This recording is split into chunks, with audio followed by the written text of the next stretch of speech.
High Life. How is it? What happened to us? I thought for the last couple of months we've been ailmen. All of a sudden we're pitching Miller High Life. Well, that's it. Perfidy, thy name is WOR, AM and FM, New York. We will be here. What was that Burl Ives used to holler in that play? It was not a very good play. Yeah, he was always standing up. He was saying, what was the great word he was using all the time? I felt what happened was that Tennessee Williams heard that word, and he decided to write a whole play on it. Yeah, I remember. Let's see, what was the word? He says, mendacity. Yeah. He's walking around, he's saying, mendacity, lad, mendacity, that's the way the world goes. Mendacity, why, when your mother and I were first married, I'll never forget a trip we took to Araby. You probably don't remember going to Araby, boy. But I remember one time sitting on a park bench in Araby. You wouldn't believe that country. Everybody walking around dirty and smelly, walking around there digging in the dirt. And I said to my wife, your mother, lad. Yeah, Big Mama. I said to her, mendacity. So, this is, thy name is WOR, AM and FM, New Yorkie. I suggest you look that. What does the word mean? Well, it doesn't matter. It's a great word. And we'll be here for a while. Who cares what you want to hear with us? Well, don't worry. I'm not through with the worms. I'm never through with worms. And I was amazed to find out that when I did a show on worms, probably the first show ever done in the world on the radio in a popular medium on worms.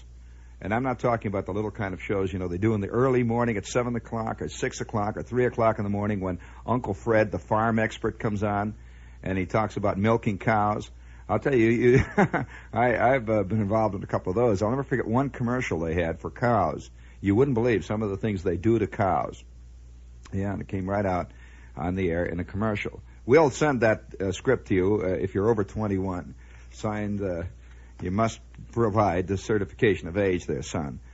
But nevertheless, the worm problem seems to have touched a deep inner chord of fear in most people. I did the show here about worms, and I got a tremendous outpouring of mail. Like 7 letters there. And 5 of them were for ladies who said, please tell us more about the earthworm.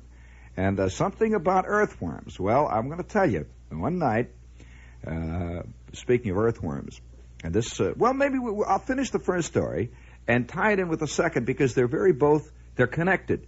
Don't for 1 minute think. And this is the point, I suppose, of all this jazz here tonight.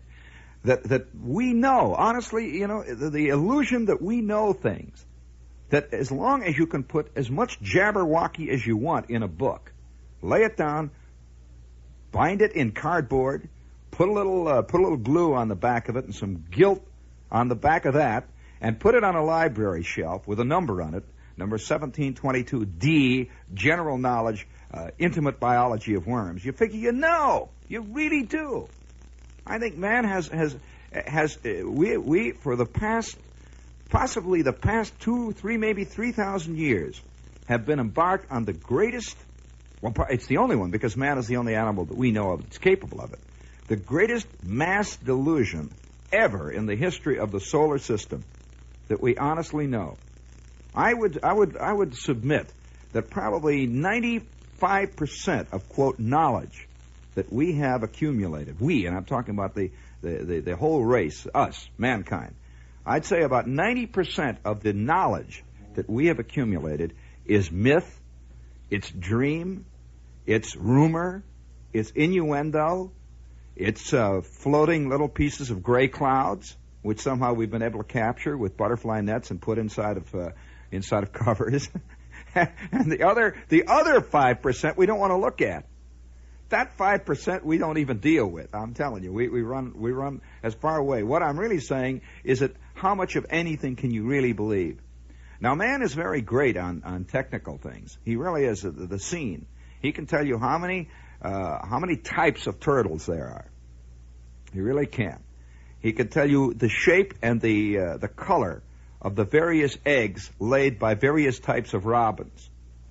He's very good at that kind of thing. And he puts it all down in the book and then thinks he knows about robins. He thinks because he can count the number of toes that a turtle has, he knows about turtles. Well, let me tell you about the worm. So we have now traveled about 20 miles. You get it? You see, we're on the way to Lake Kennedy. And for the whole week, my kid brother and Bruner and Fleck, we've been digging for these lousy worms. And the worms have cut out. We've been digging worms in that field ever since we were about 5. We are now about, 10. And we're old worm men. We knew where the worms were. And they were gone. Every last lousy, rotten worm was gone from the field. And we had been digging night and day now for 4 days. We are now on our way to Kennedy Lake with the fear of failure hanging over the Graham Page. It's just floating like a free-form cloud of defeat floating over the Graham Page as it's heading towards Kennedy Lake. Well, we get about 20 miles from town, maybe 10 miles, and there's the first sign that says, worms! It's written out there, worms. So we go up, the old man is pounding on the door, and old Rafe comes to the door, who's been existing on the worm market now for the last 27 years, and his wife has been taking in washing, and once in a while he gets a chance to wash an Essex or two in the neighborhood, and he mows the lawn down at the library, and this is the way he lives. You see, there's a lot of guys out in the Midwest who exist like that, and are not considered bums or anything like that. They're just the guys in the neighborhood. So we stop at old Rafe's place, and the old man knocks on the door, and Rafe comes to the door and says, what do you want? He says, worms. He says, got no worms. And the old man says, what? What do you mean you got no worms? You got a sign out in the front that says worms. All the worms are gone this week. And I'm standing back there on the porch. Remember, this guy's 10 miles away from our house. The worms are gone this week. He just looks as though, well, that's the way worms are. They leave. They cut out for a couple of weeks in the summer, vacation, all that stuff. And he just looks out at you and says, they're gone. Well, we get back in the car, and we drive on. We go about maybe another 3 or 4 miles, and there's another sign, worms. And this time it's a lady. And she comes out and says, worms are gone this week. The worms are gone this week. Well, we finally arrive at the banks of Kennedy Lake. Now, Kennedy Lake is thickly encrusted with little shacks with big signs that say worms. They ring them like barnacles, between the beer halls and the dance halls and the roller rinks. There's a thick incrustation of worm places all the way around the lake. Well, of course, we pull into the first joint. We drive the car down into the weeds and get out, kick aside all the tin cans and the snails and stuff, and walk on down to the muddy shores, and there's the first worm place. And the old man bangs on the door, which was made of a Coca-Cola sign, and the door opens, and there's a guy standing in there. He's drinking a can of beer, and the old man says, worms. He says, all I got's grubs. My father says, I only use worms. The worm's gone this week. Well, now, I don't know whether any of this is to be found in the World Book. Do they say in the World Book that the worms disappear from time to time? Just go. Now, you're going to tell me that they go deeper. That's the illusion. Well, they go deeper. Do they? I'll tell you this. Old Rafe dug halfway to China. Because, his world was depending on worms to get them. That's all. If he didn't get worms, he didn't have his beer Saturday night. That was all there was to it. And boy, a guy'll dig like an insane maniac if he lives in a shack in Indiana and he's not going to have beer on Saturday night when they're selling fish 3 for a quarter. And so he dug holes, the entire county. It was dangerous to walk on the surface of the ground. The county was just going to collapse and sink 150 feet. That was how many holes and tunnels had been dug throughout Lake County, Indiana, looking for worms. No worms. Worms are gone.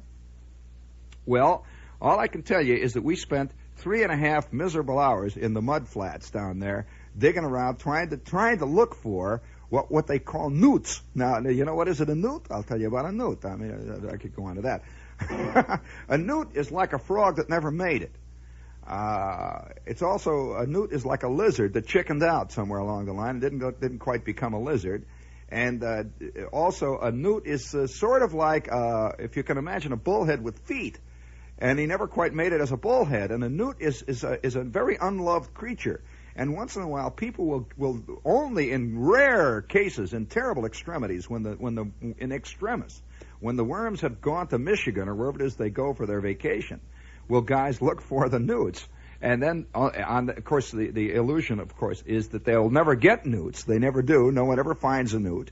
You find maybe 1 or 2 a year. And you will spend your entire afternoon at the lake looking for newts, knowing full well that you're not going to get any fish anyway, because the fish don't bite when the worms aren't around. Now these things are all tied in. I'm telling you, Indiana facts. None of this stuff will be found in books. Now, there are several theories about this. One theory is that the moon is wrong. He'll say, well, I'll tell you, it's because the moon is on the dark side. Well, that's when the worms cut out. Somehow the worms are very, very sensitive to what happens to the moon. Now, this is one theory. Another theory is, well, the ground is dry. Well, you'll say to them, but the ground has been dry since the year 1048. It has not rained in this county now since the oldest resident can remember. What are you trying to do? You trying to be a smart aleck? That's the answer to that one. So he will continue to believe that it's because the ground is dry, even if he's knee-deep in water digging. Doesn't make any difference. The ground's a little too dry today. And he'll look down there, and that's the end of that. Every guy has his own explanation, and it is cataloged under the general heading of knowledge. Now, if Rafe were to write a book on worms, he would put it all down in black and white. The ground's too dry, and not only that, the worms have a tendency to be very sensitive and to leave for Michigan when the moon is on the dark side. Well, then you ask him, well, what in the devil does it mean, the moon is on the dark side? He said, what do you mean, smart aleck? Everyone knows what the moon is on the dark side. Nobody knows, of course. So this is cataloged as general knowledge. The worm scene is a thing that everyone knows in wormology. Knows is a thing that is fraught with all kinds of mysteries. Totally mystery. Now, where did the worms go? Who knows? I can't tell you.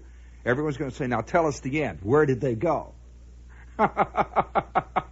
Well, Rafe has been fighting that since about 1908. He still doesn't know. If he did, he would corner the worm market in all of Indiana. But he isn't going to. Now, I'll tell you some more things that are not listed in the books about worms.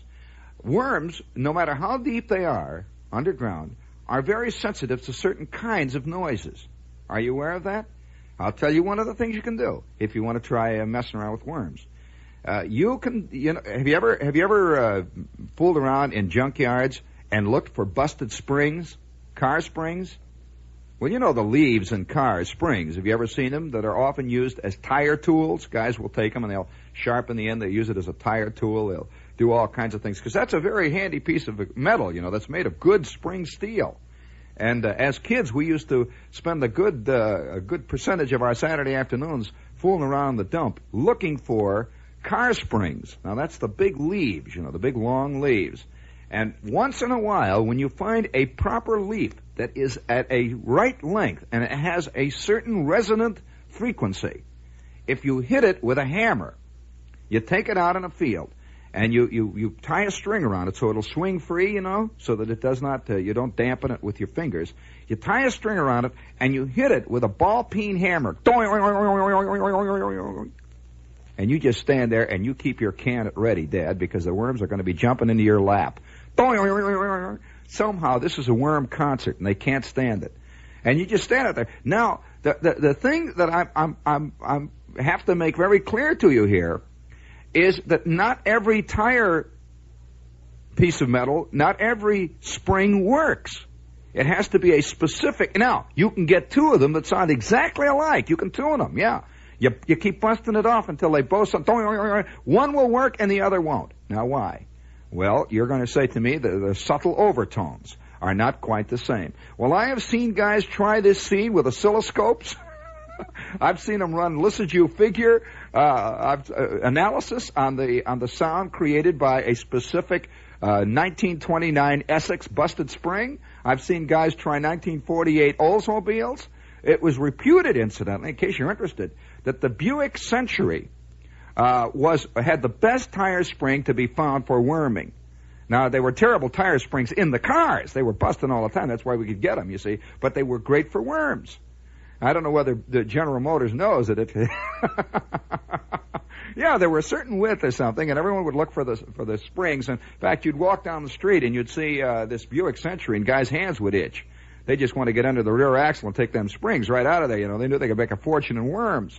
So if you hold it at the right angle, you hit boing, it goes like that, and the worms stick their head up out of the ground and they say, more, bravo, boing, oh, author, bravo, boing, you hit them, and as they come up to hear more of this great music that is